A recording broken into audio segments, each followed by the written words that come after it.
Americans, other friends and subscribers around the world. Back here, man. Look. It's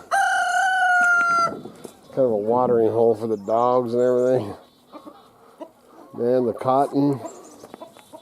Look at that. Oh, I just love it. Actually, that's nothing compared to... I actually had cotton one year. Looking on the tomato plants. Those are some tomato plants and pepper plants that I just picked up. Cotton on the kale. Cotton all over the garden area. I got to build a couple more boxes. I think we got some more cucumbers back in there too. But that, I've talked about it before, man. We had it in 1 year. Only once since we've been here that we had it. And I bet you the cotton was about a foot deep. It was insane that year. No trails. They were doing it till dark last night.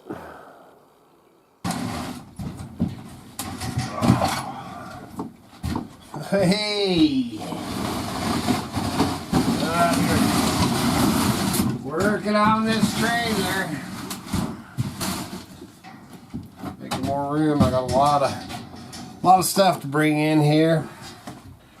Organize it, but I don't want to. The only stuff that I want in here is the stuff. Unless like this, I don't really plan on selling this, but it's full of stuff that I am. But anyway, so it's already happening. But my plan right now is to put stuff in here, just the stuff that needs to be listed. So then I can come out here, you know, research or whatever, look up on my phone, it's worth this much, you know, and then take, you know, a crate full or whatever in and list it. Then list it. But anyway, man, I was out here working away and, you know, listening to some YouTube videos, and this one came up about my generation. You know, my generation, I don't know if you'd say being more prepared, but for what's coming, because it's coming, man. I don't think there's really a question anymore if it's coming. I think it's just when. And, you know, food shortages, I'm telling you, man, that's my biggest thing is the food shortages. And I think that they'll end up knocking our internet and all that stuff away. But anyway, this thing I was listening to is pretty interesting on my generation, you know. We lived, you know,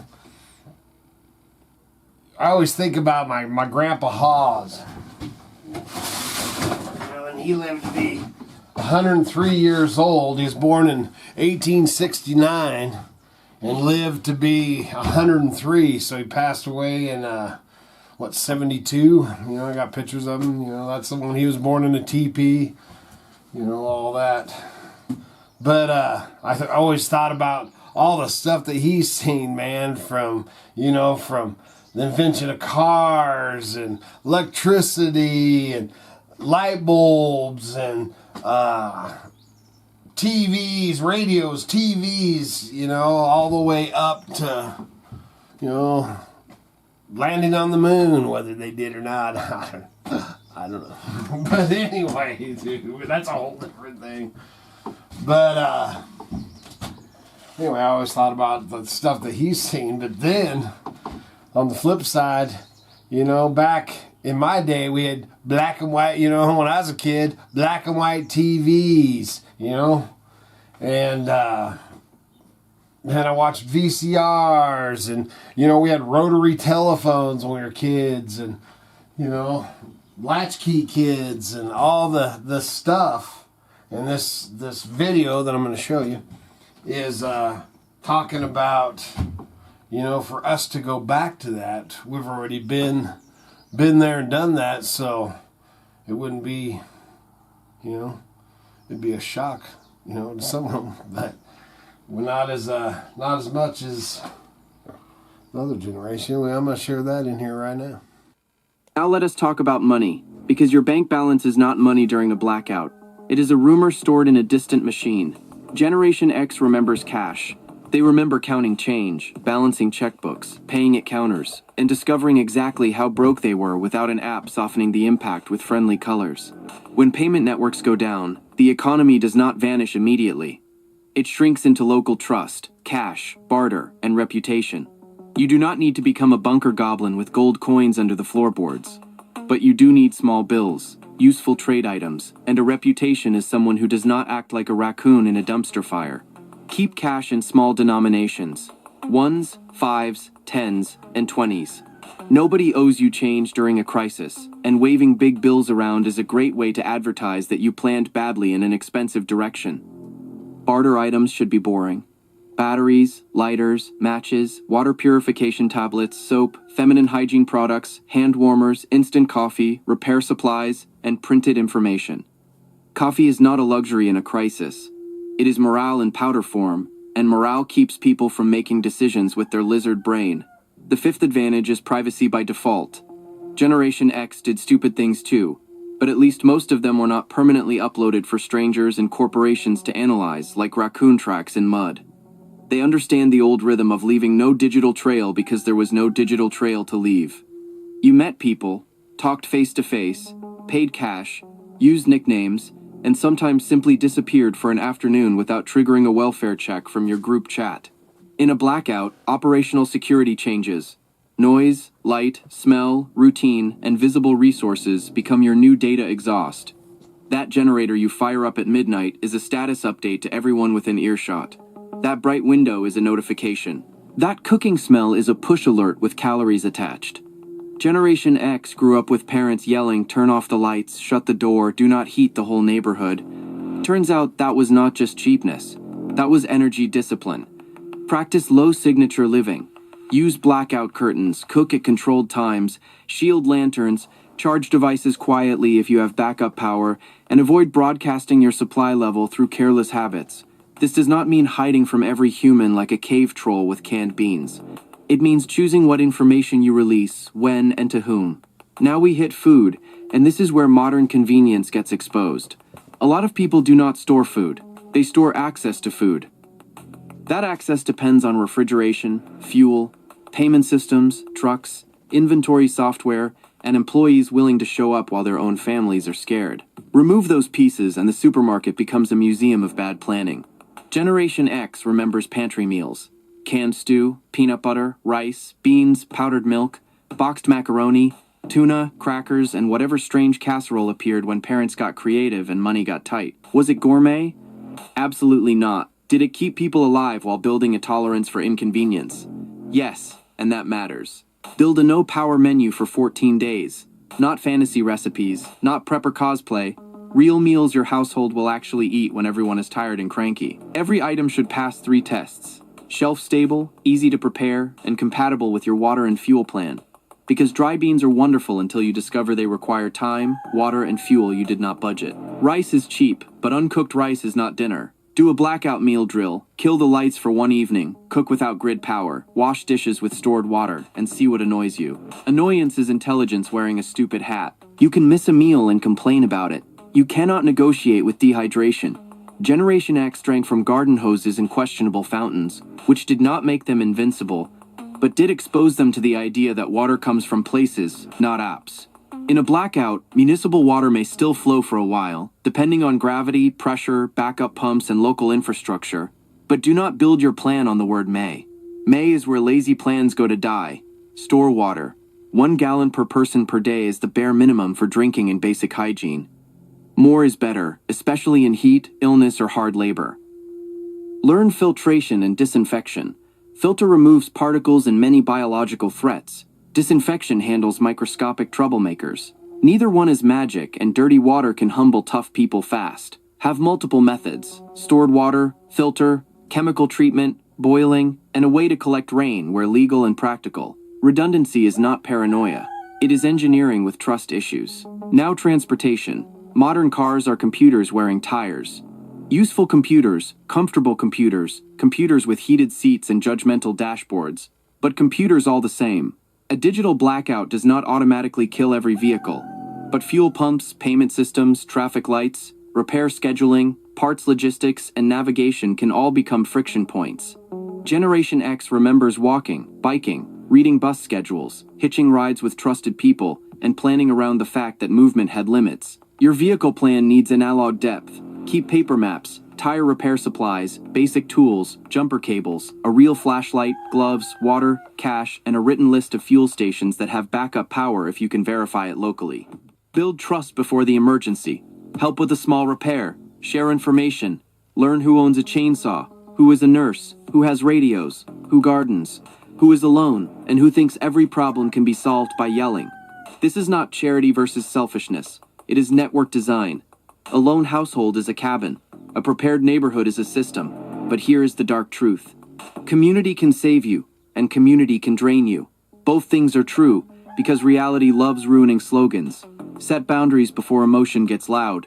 Decide what you can share, what you cannot, who enters your home, where aid is handed out, and how you protect children, elders, and critical supplies, without turning into a paranoid cartoon villain. Now memory. The cloud has eaten human memory like a fat little king. Passwords, photos, documents, maps, recipes, medical records, insurance papers, deeds, manuals, contacts. Everything floats somewhere else until the network disappears and somewhere else becomes nowhere useful. Generation X had shoeboxes, folders, wallets, photo albums, recipe cards, and parents who kept mysterious envelopes full of paperwork that nobody understood until disaster made them precious. Create an analog life binder. Identification copies, insurance information, medical conditions, prescriptions, allergies, emergency contacts, maps, pet records, property documents, vehicle information, and critical instructions. Store it securely. Copies of sensitive documents are useful, but they are also sensitive. Protect them from water, fire, theft, and your own tendency to put important things in places so clever that future you needs a search party. Add a skills binder too. Printed how-to guides for first aid basics, water treatment, sanitation, knots, radio operation, food storage, local edible plants from reputable sources, and repair procedures for your gear. Do not rely on memory alone. Stress makes geniuses stupid. Written instructions are calm people you can consult when your brain is doing cartwheels.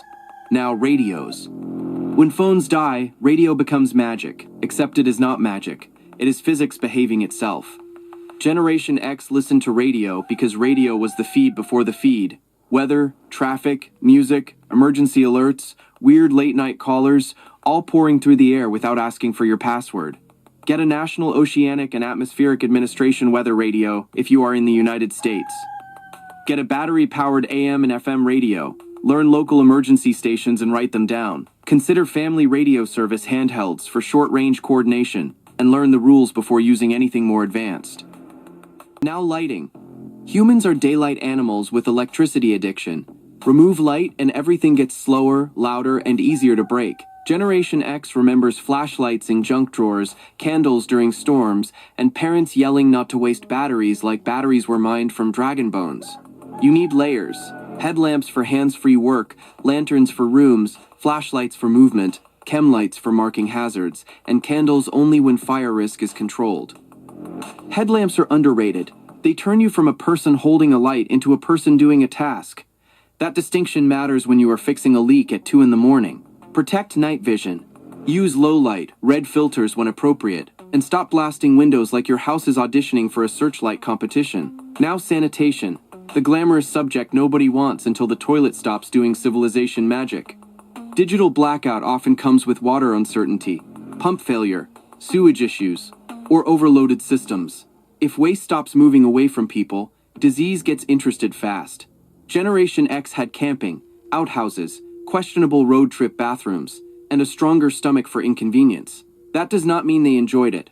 It means they understood modern plumbing as a privilege, not a law of physics. Build a sanitation kit.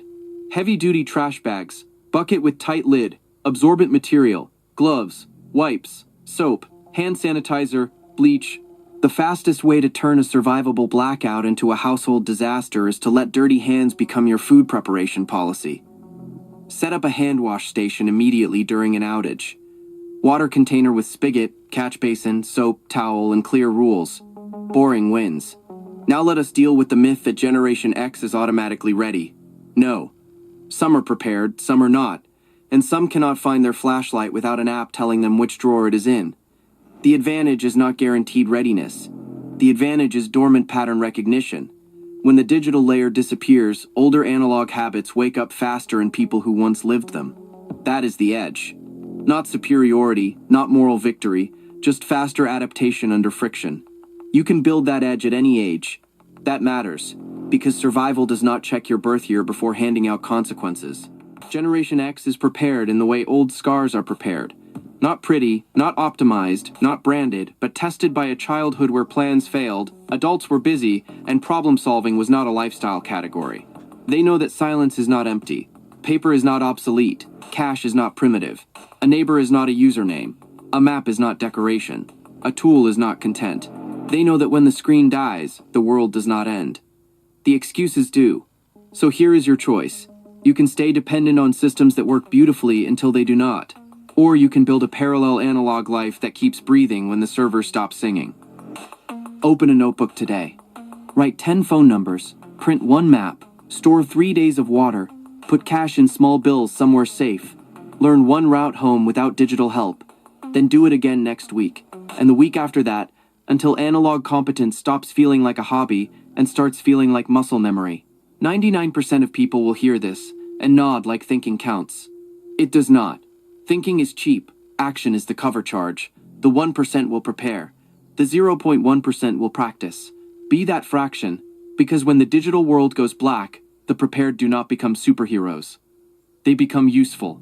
And in a blackout, useful is the closest thing to power you are allowed to carry without a permit. Alright, man. So the first thing that video wants me to say is squirrel! Yeah, I just clipped in what, the most useful things that I found is interesting. And down at the bottom, they actually got the link. Is it AI generated? I don't know. Anymore, man, it's hard to tell. A lot of stuff on the tube's AI anymore. So, but it's good, helpful information, man. So that's why I put it out there. I got the fan. It might be a little noisy because I got the fan going in here to blow to keep the dang cottonwood out of here. Cottonwood's crazy. And then tomorrow, the big flea market in Sumter, Oregon starts tomorrow. And we were pondering going to that, but after that estate sale that I spent too much money at, but man, it's good stuff. I don't know if we're gonna end up running over to Sumter or not. We may, but we were talking about running over to the Strawberry Mountain Range too, so just taking it day by day. Right now I'm just working on getting the trading post cleaned out, and then this cotton's killing me, and then getting this organized and that cleaned out so that we can do the big swap in there. But y'all be careful out there. Watch your top knot. Watch your 6. Stay strapped. Stay frosty. All that. Man, be careful out there. Man, it is crazy and getting crazier all the time. Good Lord willing. And them creeks don't rise. We'll be back again tomorrow. See ya.